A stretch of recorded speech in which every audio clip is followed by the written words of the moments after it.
Between April and October of 2019, first-time author Cheryln Cadle interviews Chris Watts every few weeks at the Dodge Correctional Institution in Wisconsin. Just the November before, Watts pled guilty to the murders of his pregnant wife, Shanann, and their 2 little girls, Bella and Cece. I had never been in a jail or a prison or anything. I just felt like he would tell me the truth. Our first face-to-face meeting, he was a little shy. I was nervous. So I noticed he kept talking by looking down. And every time I would ask him a question, he would look down. Or if he was telling me about what had happened, he would look down. And I was very forward with him. I don't know why necessarily, but certain things I wanted to kind of get him loosened up about. So I said to him, "Christopher, look at me." And it kind of, you know, he looks at me, and I said, "Why can't you look at me when I talk to you?" And he said, "Well, I've always been that way. It's not you." The grandmother of 12 knows how to make Watts feel comfortable. In an effort to build rapport, Cheryln says they'd sometimes eat together in the visitor center. Christopher never requested snacks, but I offered. I had quarters with me. See, he had cheeseburger, he had a couple of like Mountain Dew, a Gatorade, chips. He ate 2 candy bars, and that was all in one setting. That's his only chance for any outside food at all, so I'm sure it tasted very good to him.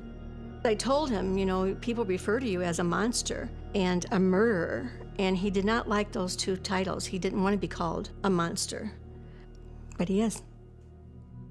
Cheryln believes Chris is a monster, not only for killing his family, but for the reason he says is behind it: his affair with new love, Nicole Kessinger. He had gotten a hold of some oxycodone, and he tried to poison Shanann with a large dose of it. What he had wanted it to do is to cause her to miscarry. Watts tells Cheryln that although Shanann became extremely sick, his attempt to make his wife miscarry was unsuccessful. He could see it in my face, I'm sure, the shock that I was feeling. Knowing how heinous his actions must sound, Chris invokes religion into their conversations. I can remember we were sitting at the prison, and he was talking very much about demonic things.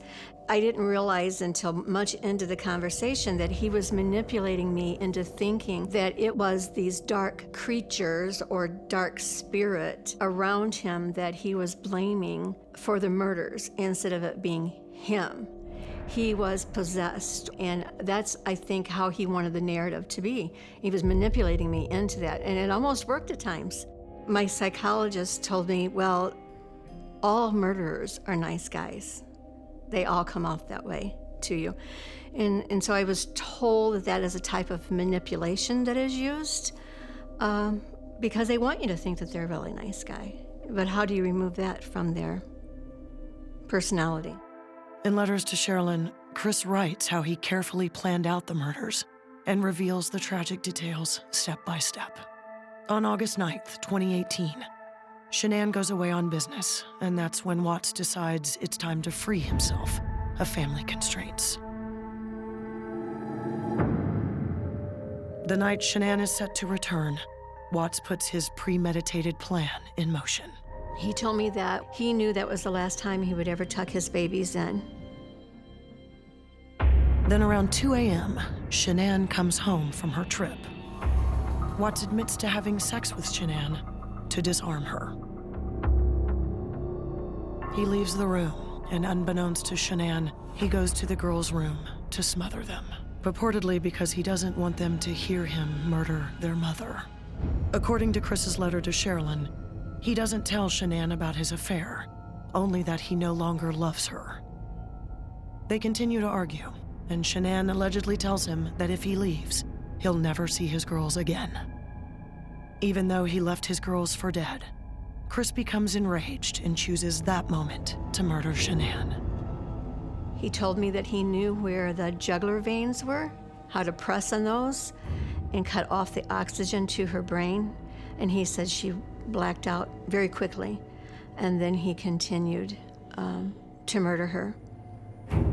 At one point, Watts tells Cheryln that he drugged Shanann just as he did in North Carolina. But in another meeting, he changes his story. So I'm not sure what the truth is there, but I believe he drugged her again. Shanann was a vivacious, tenacious woman.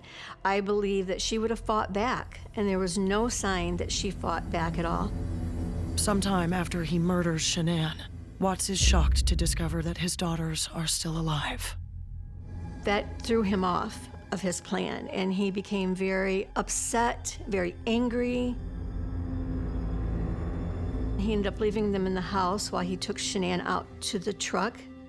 He went and got 2 garbage bags, put one over her feet and one over her head, because he didn't want the girls to be able to see her.